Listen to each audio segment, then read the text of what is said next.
guys, what's up? How are you doing? It's been a while. I posted on my YouTube, but I'm back with this video, and in this video, I'm going to be teaching on um, how to identify the Asian range in the market, right? Very, very important how to identify the Asian range in the market. So now, what are your first what's the first approach to identify the Asian range and how I use it and how I view the market too? I'm going to make a very short video. I'm going to make it very brisk. Right? So let's get into it. Yeah, so I don't need to waste time on this video. It will not be very boring, right? But just have to grasp one or two things from the video and apply it to your trading, and then that's growth. Okay, that's growth. So learn every day. So now I'm going. This is the GBP JPY. I'm going to show you how I identify my Asian highs, my Asian lows, and I'm going to make it of 18th, right? 18th November 2021. I can make it of any date, right? But this is what's the random date I'm picking, and I'm going to mark up 10 o'clock, right? So you can see my cross two. This is my cross two. Below you see time, right? And by the right hand side here, this black side here, you see price. So below you see time. So whatever candle I'm on, right, it's showing the time the candle was formed and at what price it was. Okay, so that's why at 18th November, 10 o'clock, I'm going to be marking that because that's Asian Open, right? For West African time or UK time. So you have it as 10 o'clock as Asian Open, right? You can see my settings for the time. Okay, UTC +1. Right, good. That's 10 o'clock, see UTC +1, right? Set your time zone like a training view. Right? That's the time zone I'm using. Okay, so at 10 o'clock, this is where this kind of formed. I marked it. I'm going to mark the next way I'm going to mark is still 18th November, but 8 o'clock. Right, that's London Open, the market there. So around 8 o'clock, there's actually a crossover between London and Asian session because the both sessions are active and two different countries are very active and they're making transactions. And there you see the currency pair like GBP JPY becomes excessively volatile. That's because of the heavy volume traded in that session cross. So at 9 a.m., I think the Asian session should be done. And then only the London will be open. Okay. So I went down to my small time frame, which is 5 minutes or 15 minutes, anyone you're okay with, okay?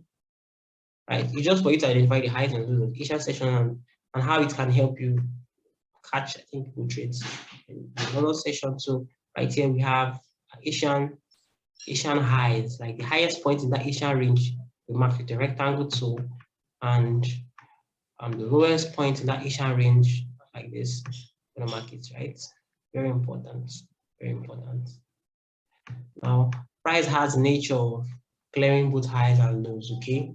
Price has nature of what clearing highs and lows of the Asian range before it goes somewhere for the New York session. So every time before the actual session, I think everything that also happened will already be planned, right? Will already be planned before they happen. So me trying to trade Asian session, I come to the market pretty earlier than I don't come 8 o'clock sharp, right? I come 7, sometimes 6 o'clock, 2 hours or 1 hour before the opening. What I do is simple. I come, I identify liquidity point in the market, like this trend line liquidity right here is an important factor. I must identify that there's a whole lot of stop losses are under here because everybody is thinking that okay, it's an uptrend and this trend has been prevalent from this point. This trend has been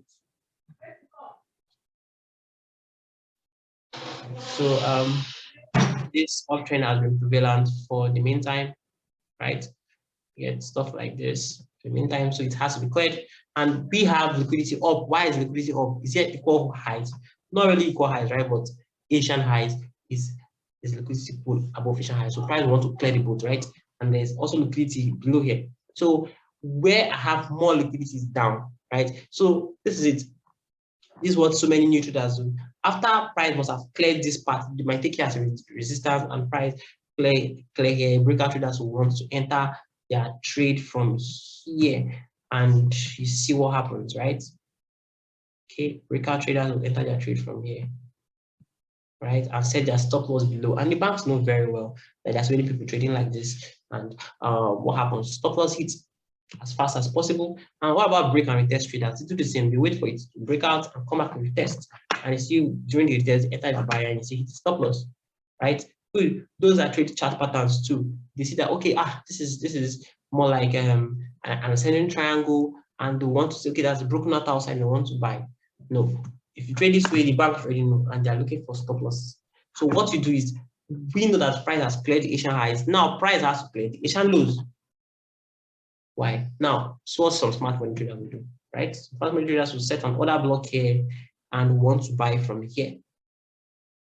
Yeah, there's an order block right here. This is demand zone. So they want to buy from there up and have their stops. Sorry. Oh shit. And have their stops set like this, and they get stopped out very fast. That's some smart money traders. But if you know what you're doing, right? At this point, you are not going to take any buys here because there's enough liquidity down, and price must clear all of them, right? Clear both the trend line, clear both the Asian lows, clear every fucking liquidity in the market. So what you just do, I've seen that the liquidity here. The only other block I'm going to take very seriously is this other block right here, which is a very good supply zone for me, and I'm going to go into shorts. And where is my take profit going to be? Okay, that is one important thing you should find out, right? Where is the take profit going to be? Now, my entry is going to be there, very simple, and my stop loss is going to be up here. I know that okay, if price hits my stop loss, this price is not going to go my way again. Okay, so where will my take profit be? My take profit is going to be at Asian lows, right here, because I know that after clearing this, price will also clear this. I don't know if it will go up later, right? I don't know. So this is how I'm going to catch this. I think there's a 3 pips with ease and too much volume, because that's actually the London Open, right? Very, very beautiful trade to see it. So at this point, this is how I normally make use of the Asian highs and lows to take top-notch trades. And you can also apply this, but before applying any of this on the live account, do well to backtest and demonstrate it. See you guys in the next video. Thank you for watching.